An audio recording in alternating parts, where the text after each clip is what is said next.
বাড়তে পারে মৃতের সংখ্যা।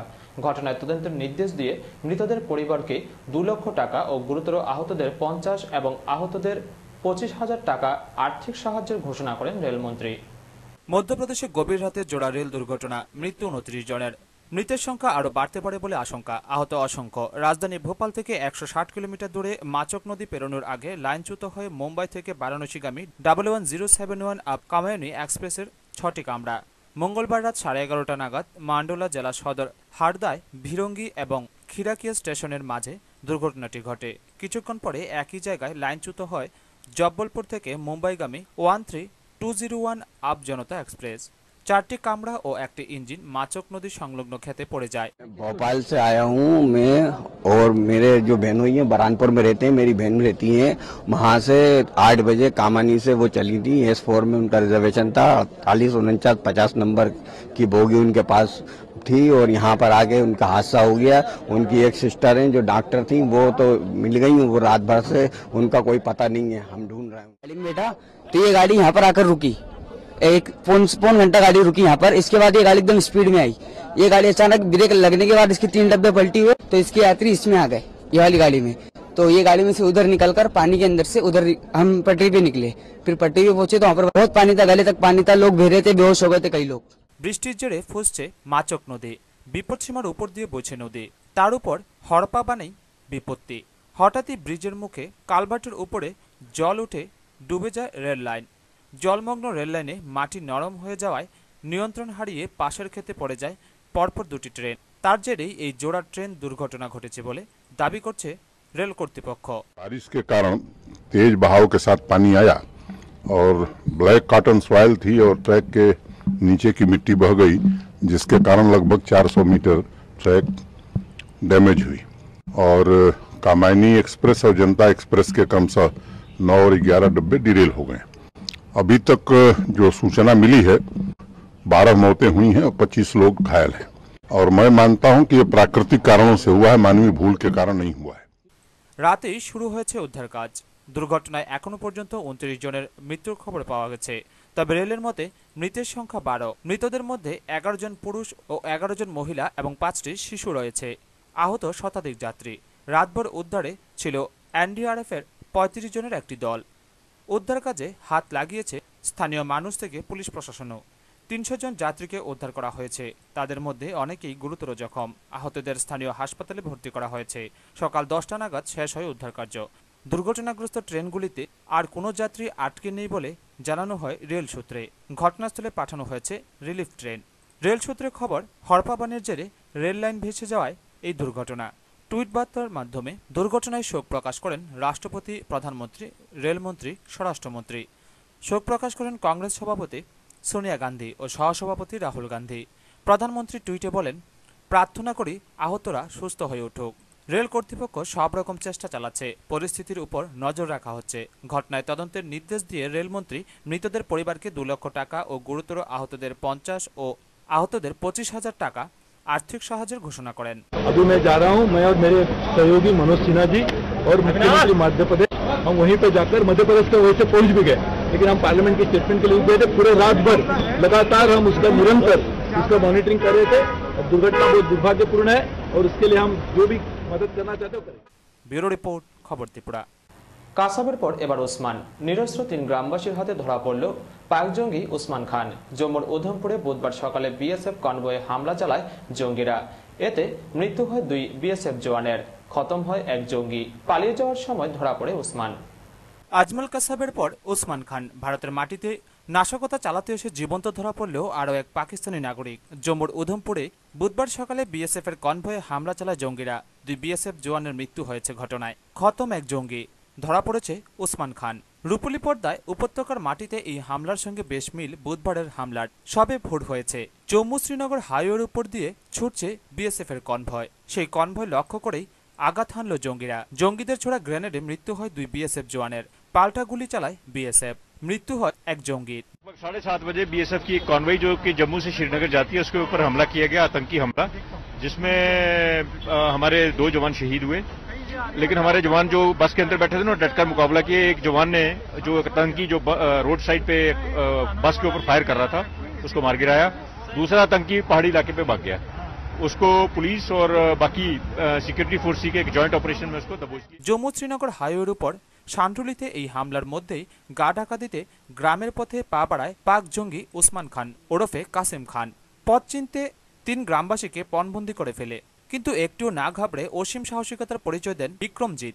এক সময় ওসমানকে পাল্টা বন্দি করে ফেলে গ্রামবাসীরা। গ্রামবাসীদের সাহায্যে জঙ্গি ওসমানকে ধরে ফেলে নিরাপত্তা বাহিনী। बहुत कुछ बोला, बहुत टॉर्चर किया हमको, इसने बोला वो मार देंगे, धमकी दे रहा था। भूख लग रही थी, उसको खाना खिलाया हमने उसको पकड़ना था, किसी हालत में पकड़ना था इसको। इसने हमारे पे टॉर्चर करने शुरू कर दिया। मैंने उसकी गन पकड़ी, गन मेरे हाथ में थी, इसने शूट किया इसने, लेकिन इसने सर इनको भी पकड़ के लाया सर, 1-2 और था सर किडनैप किया इसने सर, वो हमारे साथ है नहीं, वो भाग गए सर बाद में। लगा आप मेरे साथ चलो, मेरे को रास्ता बताओ कहाँ तक मुझे ऊपर जाना है, कहीं जहाँ पे कोई पकड़े नहीं, मुझे सेफ जगह पे पहुँच जाऊँ मैं। इसने सर गन खड़ी कर दी सर, मैं अपने सेफ्टी के लिए सर इसके साथ चल पड़ा सर। सर इसके साथ हम चलते रहे देश की खातिर सर, भारत माता की खातिर सर। हम चाहते थे कि सर कोई बात नहीं, अगर हमें सर नौकरी नहीं है तो सर क्या हम ये तो कर सकते हैं, इसको पकड़ के सर कर सकते हैं। ওসমান খান ওরফে কাসিম খান পাকিস্তানের নাগরিক বলে স্বীকার করেছে। ফৈজালাবাদের বাসিন্দা 22 বছরের ওসমান 12 দিন আগেই ভারতে ঢুকেছে। ধরা পড়ার পর এমন স্বীকারোক্তি দিয়েছে সে। শান্ডুলিতে যখন হামলা হয় তার একটু আগেই ওই পথ দিয়েই গেছেন অমরনাথ যাত্রীরা। যদিও অমরনাথ যাত্রার সঙ্গে এই হামলার যোগ নেই বলে জানিয়েছেন কেন্দ্রীয় স্বরাষ্ট্রমন্ত্রী। एक आतंकवादी ढेर हुआ है और हमारे बीएसएफ और सीआरपीएफ के जवानों ने घेरेबंदी कर ली है। Jammu Srinagar highway terror free zone হিসেবে পরিচিত। গত 15 বছরে জঙ্গি হামলার স্মৃতি নেই উধমপুরের বুকে। নাশকতায় রক্তাক্ত সেই উধমপুরও। ব্যুরো রিপোর্ট, খবর ত্রিপুরা। 6 দিন ধরে ত্রিপুরা রাজ্য জুড়ে তীব্র জ্বালানি তেলের সংকট। সমস্যা দ্রুত সমাধানের জন্য রাজ্যের খাদ্য ও জনসংবরণ দপ্তরের মন্ত্রী ভানুলাল সাহা চিঠি পাঠালেন কেন্দ্রীয় পেট্রোলিয়াম ও প্রাকৃতিক গ্যাস মন্ত্রীকে।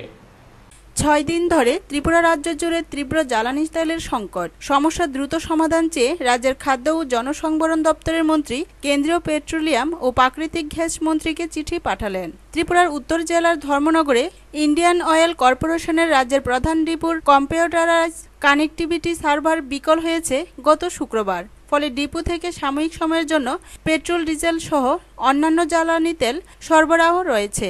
তাই রাজ্য জুড়ে তীব্র জ্বালানি তেলের সমস্যা দেখা দিয়েছে। প্রতিটি পাম্পে জ্বালানি তেল সংগ্রহের জন্য বাইক, স্কুটার সহ গাড়ি চালকদের দীর্ঘ লাইন। জ্বালানি তেল ফিলিং করার জন্য সাধারণ মানুষকে ঘন্টার পর ঘন্টা লাইন দিতে হচ্ছে। এ বিষয়ে রাজ্যের খাদ্য ও জনসংবরণ দপ্তরের মন্ত্রী ভানুলাল সাহা রীতিমতো ইন্ডিয়ান অয়েল কর্পোরেশন তথা আইওসির কর্মকর্তাদের কাজকর্মে ক্ষোভ ব্যক্ত করেন। মন্ত্রী বলেন, আইওসির আগরতলা, ধর্মনগর এবং গুয়াহাটির কর্মকর্তারা যে ত্রিপুরা রাজ্যে ঘন ঘন জ্বালানি তেল সমস্যার বিষয়ে অবগত নন এমনটা নয়, তারপরও তারা এতটা সক্রিয় নন। ক্ষুব্ধ মন্ত্রী রাজ্যের ঘন ঘন জ্বালানি তেলের সমস্যার কথা জানিয়ে কেন্দ্রীয় পেট্রোলিয়াম ও প্রাকৃতিক গ্যাস মন্ত্রী ধর্মেন্দ্র প্রধানকে চিঠি লেখেন। রাজ্যের মন্ত্রীর চিঠিতে কেন্দ্রীয় মন্ত্রীকে অনুরোধ জানান অনলাইন পদ্ধতির পাশাপাশি ম্যানুয়াল পদ্ধতিতেও যেন আইওসির ডিপো থেকে জ্বালানি তেল সরবরাহ করা হয়, কেননা রাজ্যে প্রায়শই ইন্টারনেটে ত্রুটি দেখা দেয়। ইন্টারনেটে ত্রুটি দেখা দিলে এবং জরুরি প্রয়োজনে ম্যানুয়াল পদ্ধতিতে যাতে রাজ্যে জ্বালানি তেল সরবরাহের ব্যবস্থা চালু রাখা যায়। আইওসির গুয়াহাটি অফিস বা ধর্মনগর অফিস বা আগরতলা অফিস ত্রিপুরা রাজ্যের এই সমস্যাটা বুঝেন না তা নয়, যতটা সক্রিয় হওয়ার ততটা সক্রিয়তা তারা দেখাচ্ছে না। আজকে আমি মন্ত্রীর কাছে চিঠি লিখব, কেন্দ্রীয় মন্ত্রীর কাছে, তোমাদের সার্ভার নষ্ট বিএসএনএল, এটা ঠিক করতে সময় লাগবে। যেহেতু সার্ভার নাই, তারা ড্যাসপাস করতে পারছে না। আমরা রিকোয়েস্ট করেছিলাম যে তোমরা ম্যানুয়ালি যদি এগুলো দিয়ে দাও, সার্ভারটা 2-3 দিন পরে ঠিক হলে সেটা আপডেট করে নিলে আপলোড করে নেবে। সেটা গুয়াহাটি পারমিশন লাগবে, গুয়াহাটিতে বলা হলো না, আমাদের তো নিয়ম নাই। এদিকে সূত্রের খবর, ইতিমধ্যে আইওসির গুয়াহাটি অফিস থেকে বিকল হয়ে যাওয়া সার্ভারের যন্ত্রাংশ নিয়ে গাড়ি ধর্মনগরের উদ্দেশ্যে রওনা হয়েছে। এই গাড়িটি রাজ্যে এসে পৌঁছলে ধর্মনগর ডিপো থেকে তেল সরবরাহের কাজ শুরু হবে। এই মুহূর্তে বিকল্প হিসেবে আসামের শিলচর ডিপো থেকে কিছু ট্যাঙ্কারে জ্বালানি তেল ত্রিপুরা রাজ্যে পাঠানো হচ্ছে, তবে তা প্রয়োজনের চাহিদায় সামান্য বলে অভিযোগ। ব্যুরো রিপোর্ট, খবর ত্রিপুরা। নিয়ে নিচ্ছি ছোট্ট বিজ্ঞাপন বিরতির সঙ্গে থাকুন।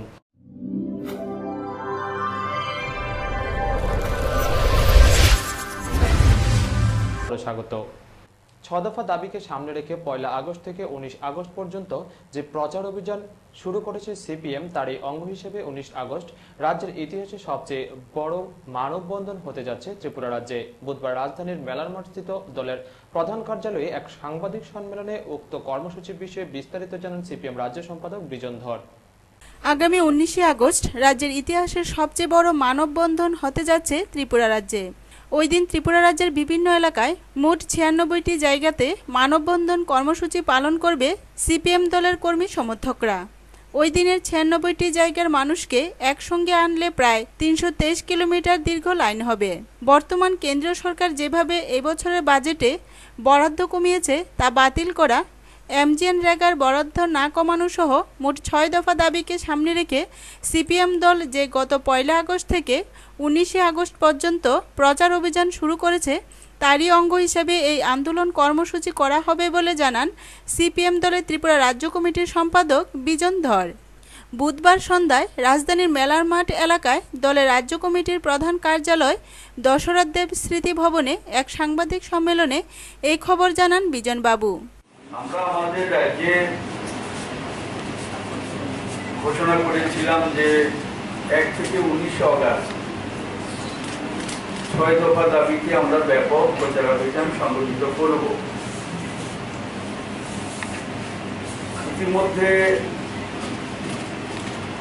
প্রচার অভিযান শুরু হয়েছে। পঞ্চায়েত, শহরের ওয়ার্ডগুলোতে সভা, জনসভা, কনভেনশন ইত্যাদি সংগঠিত হচ্ছে। নতুন নতুন মানুষ এই কর্মসূচিতে অংশ নিচ্ছেন। দাবিগুলো আবারও একটু আমি মনে করিয়ে দিই। 6 দফা দাবি যে কেন্দ্রীয় সরকার। এই দিনের এই সাংবাদিক সম্মেলনে বিজন বাবু ছাড়াও ছিলেন দলের কেন্দ্রীয় কমিটির সদস্য গৌতম দাস। এই দিন কেন্দ্রীয় সরকারের বিরুদ্ধে আন্দোলন কর্মসূচির কথা বললেও কেন্দ্রীয় সরকার ও বিজেপি দলের সম্পর্কে কোনো উচ্চবাচ্য করেননি বিজনবাবু। পাশাপাশি কেন্দ্রীয় সরকার কর্তৃক এমজিএনরেগার টাকা না কমানোর দাবি জানালেও রাজ্যে এমজিএনরেগা নিয়ে যে অভিযোগ উঠেছে এই অভিযোগের তদন্ত এবং দোষীদের শাস্তির বিষয়ে একটি বাক্যও খরচ করেননি বিজনবাবু। স্লোগান দেবে জমায়েত হয়ে হাতে হাত ধরে এই বন্ধন একটা খুব গুরুত্বপূর্ণ কর্মসূচি এবং এটা খুব আশ্চর্যের ব্যাপার। সম্ভবত যেভাবে পরিকল্পনা সবাই নিয়েছেন রূপায়িত করা গেলে ত্রিপুরার ইতিহাসে এত বড় মোবিলাইজেশন এক জায়গায়। ব্যুরো রিপোর্ট, খবর ত্রিপুরা। Doctor B.R.. আম্বেদকরের জীবনী সম্পর্কে ধলাই জেলাভিত্তিক এক আলোচনা সভা অনুষ্ঠিত হয় চান্দ্রাইপাড়া অডিটোরিয়াম হলে। আলোচনা চক্রে উপস্থিত ছিলেন মন্ত্রী রতন ভৌমিক সহ অন্যান্যরা। Doctor B.R.. আম্বেদকরের জীবনী সম্পর্কে মানুষকে আরও সচেতন করার লক্ষ্যে ধলাই জেলা প্রশাসনের উদ্যোগে চন্দ্রাইপাড়া অডিটোরিয়ামে বুধবার অনুষ্ঠিত হয় জেলাভিত্তিক আলোচনা চক্র। এই অনুষ্ঠানে আমন্ত্রিত অতিথিগণদের মধ্যে উপস্থিত ছিলেন মন্ত্রী রতন ভৌমিক, বিধায়ক ললিত দেববর্মা, অঞ্জন দাস, জেলা শাসক সন্দীপ রাঠোর, সভাধিপতি শৈলেশ আচার্য, জেলা শিক্ষা আধিকারিক শুভরঞ্জন দাস প্রমুখ। অনুষ্ঠানে ভাষণ দিতে গিয়ে মন্ত্রী রতন ভৌমিক বলেন, আমরা আম্বেদকরকে ব্যবহার করছি, আম্বেদকরকে পালন করছি, আম্বেদকরকে স্মরণ করছি, কিন্তু বাস্তবে আমাদের সরকারের যে কাজের অভিমুখ সেগুলো দেখলেই বুঝবে যে এই রাজ্যে যখন বামপন সরকার তৈরি হয়েছে তখন এই দলিত অংশের মানুষ কল্যাণী কৌশলী। ব্যুরো রিপোর্ট, খবর ত্রিপুরা। দিল্লির সংসদের ভেতরে বিক্ষোভ দেখানোর অভিযোগে কংগ্রেসের 25 সাংসদকে 5 দিনের জন্য বহিষ্কারের ঘটনার প্রতিবাদে দেশব্যাপী বিক্ষোভ কর্মসূচি পালন করছে যুব কংগ্রেস। এরই অঙ্গ হিসেবে আগরতলাতেও বিক্ষোভ কর্মসূচি সংগঠিত করল প্রদেশ কংগ্রেসের নেতৃত্বরা। দিল্লির সংসদের ভেতরে বিক্ষোভ দেখানোর অভিযোগে বিরোধী দলের সাংসদদের সভা থেকে বহিষ্কার করার ক্ষোভের ঝড় এবার আছড়ে পড়ল ত্রিপুরা রাজ্যেও। সংসদে প্লে কার্ড দেখানোর অভিযোগে স্পিকার কংগ্রেসের 25 জন সাংসদকে সংসদ থেকে 5 দিনের জন্য বহিষ্কার করে দেন। এই বহিষ্কারের বিরুদ্ধে বুধবার দেশব্যাপী বিক্ষোভ কর্মসূচি পালন করেছে যুব কংগ্রেস। এই কর্মসূচির অঙ্গ হিসেবে এদিন আগরতলাতেও বিক্ষোভ র্যালি ও প্রধানমন্ত্রী নরেন্দ্র মোদীর কুশপুত্তলিকা দাহ করে ত্রিপুরা প্রদেশ যুব কংগ্রেস নেতৃবৃন্দ ও সদস্য সমর্থকরা। এদিন বিকেলে ত্রিপুরা প্রদেশ যুব কংগ্রেসের সভাপতি সুশান্ত চৌধুরীর নেতৃত্বে কর্মী সমর্থকরা রাজধানীর স্বামী বিবেকানন্দ স্টেডিয়ামের সামনে থেকে এক বিক্ষোভ র্যালির আয়োজন করে। র্যালি রাজভবনের সামনে এসে শেষ হয় ও সেখানে যুব কংগ্রেসের কর্মী সমর্থকরা প্রধানমন্ত্রী নরেন্দ্র মোদীর কুশপুত্তলিকা দাহ করে। ভারতবর্ষে গণতন্ত্রের পীঠস্থান যে লোকসভা, যাকে আমরা গণতন্ত্রের মন্দির বলে বলি, সেই গণতন্ত্রের মন্দিরে একনায়কতন্ত্র কায়েম করার লক্ষ্যে যে নজিরবিহীন কালো অধ্যায় রচিত হয়েছে নরেন্দ্র মোদী সরকারের নেতৃত্বে, বিজেপি সরকারের নেতৃত্বে, এবং ভারতের জাতীয় কংগ্রেসের 25 জন সাংসদকে যেভাবে প্লে কার্ড দেখানোর জন্য 5 দিনের জন্য বরখাস্ত করা হয়েছে, তার বিরুদ্ধে সারা দেশব্যাপী আজকে যুব কংগ্রেস দ্বারা, এনএসইউ দ্বারা বিক্ষোভ প্রদর্শিত হচ্ছে। তারই অঙ্গ হিসাবে আজকে আমরা কেন্দ্রীয় সরকারের যিনি প্রতিনিধি রয়েছেন ত্রিপুরা রাজ্যে, মাননীয় মহামহিম রাজ্যপাল, সেই রাজ্যপালের বাড়ির সামনে গিয়ে আমরা ধর্ণা দেব এবং গণতান্ত্রিক পদ্ধতিতে গণতন্ত্রকে কণ্ঠস্তব্ধ করে দেওয়ার জন্য যে ষড়যন্ত্র সেদিন রচিত হয়েছিল ভারতবর্ষের লোকসভায়, তার বিরুদ্ধে আমরা তীব্র ধিক্কার জানাই এবং তীব্র ধিক্কার জানিয়ে আজকে আমরা এই ধিক্কার মিছিল এবং বিক্ষোভ মিছিল সংগঠিত করছি। ব্যুরো রিপোর্ট, খবর ত্রিপুরা। রাজ্যের প্রয়াত প্রাক্তন মুখ্যমন্ত্রী দশরথ দেবের জন্মশতবর্ষ উপলক্ষে খোয়াই বনবিথি পার্কে এক বৃক্ষরোপণ কর্মসূচি অনুষ্ঠিত হয় সুভাষ পার্ক অঞ্চল কমিটির উদ্যোগে। অনুষ্ঠানে উপস্থিত ছিলেন বিধানসভার মুখ্য সচেতক সমীর দেব সরকার সহ অন্যান্যরা। রাজ্যের প্রয়াত প্রাক্তন মুখ্যমন্ত্রী দশরথ দেবের জন্মশতবর্ষ উপলক্ষে সুভাষ পার্ক অঞ্চল কমিটির উদ্যোগে বনবিথি পার্কে আয়োজন করা হয় এক বৃক্ষরোপণ উৎসব। এই বৃক্ষরোপণ উৎসব উপলক্ষে আয়োজিত অনুষ্ঠানে উপস্থিত ছিলেন রাজ্য বিধানসভার সরকারি মুখ্য সচেতক সমীর দেব সরকার।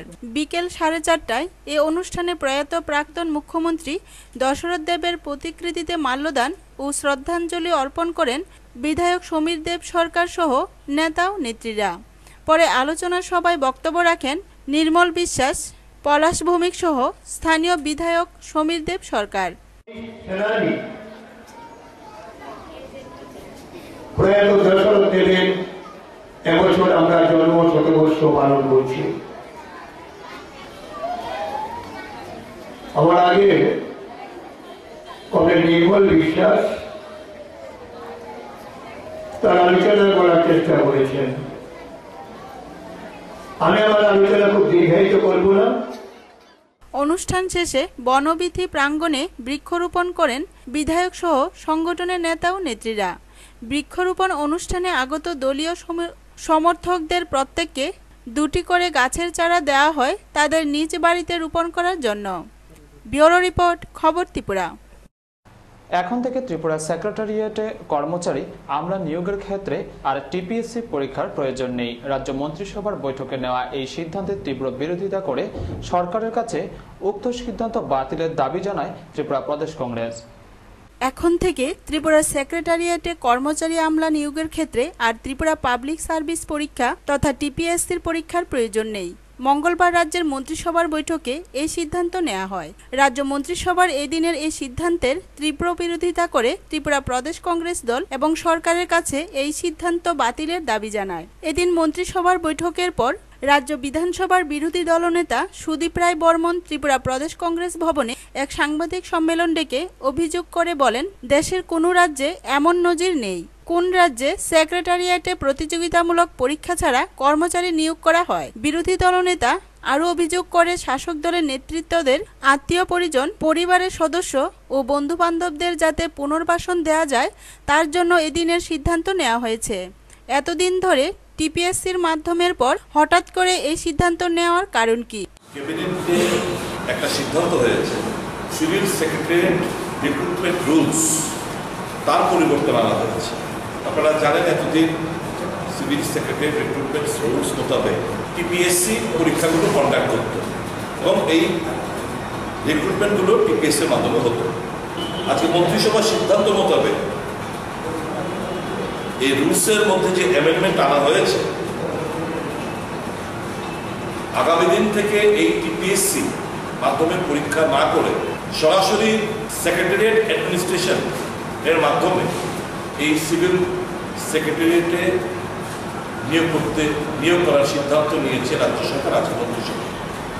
তাদের আত্মীয় স্বজন, বন্ধু বান্ধব, রিলেটিভস তাদের যাতে এখানে পুনর্বাসন দেওয়া যায় তার পাকাপোক্ত বন্দোবস্ত করেছেন আজকের এই মন্ত্রিসভার সিদ্ধান্ত।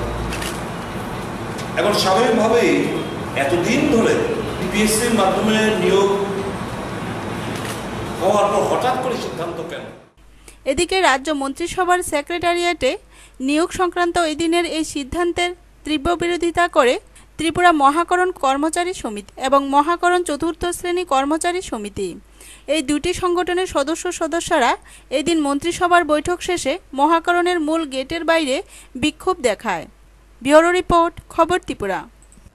৮ দফা দাবির ভিত্তিতে ব্লক আধিকারিকের উদ্দেশ্যে বাসপুকুর পঞ্চায়েত সচিবের নিকট এক প্রতিনিধিমূলক ডেপুটেশন দিল বিজেপি ধনপুর মণ্ডল কমিটি।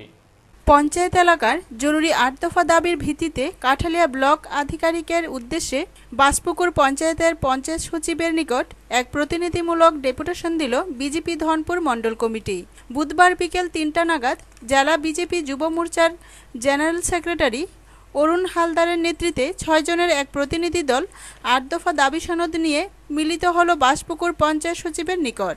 তাদের দাবিগুলির মধ্যে উল্লেখযোগ্য ছিল বাসপুকুর বাজারে বন্ধ বাজার শেডগুলি দ্রুত খুলে বেকারদের মধ্যে বিতরণ, পঞ্চায়েত এলাকায় পানীয় জলের সুব্যবস্থা, রাস্তাঘাট নির্মাণ, খাদ্য সুরক্ষার আওতায় প্রকৃত প্রাপকদের অন্তর্ভুক্তি প্রমুখ।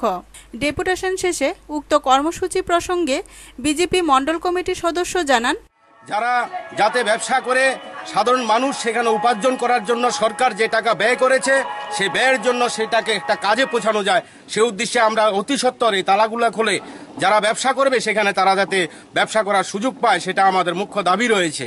এই এলাকায় রয়েছে বিভিন্ন জায়গায় পানীয় জলের সমস্যা, পানীয় জলের সমস্যাগুলো সমাধানের জন্য আপনারা জানেন এটা মুখ্যমন্ত্রীর এলাকা, আমরা মুখ্যমন্ত্রীর এলাকায় বসবাস করি, উনি আমাদের এলাকা থেকে প্রতিনিধি হয়েছেন, অথচ সেখানে আমাদের রাস্তার সমস্যা রয়ে গেছে, অথচ গ্রামের সাধারণ মানুষ তাদের কাছে সেই বিল সেই বেনিফিশিয়ারির কোনো সুযোগ গিয়ে পড়ছে না, সেগুলা যাতে সঠিকভাবে লোক নির্ণয় করে।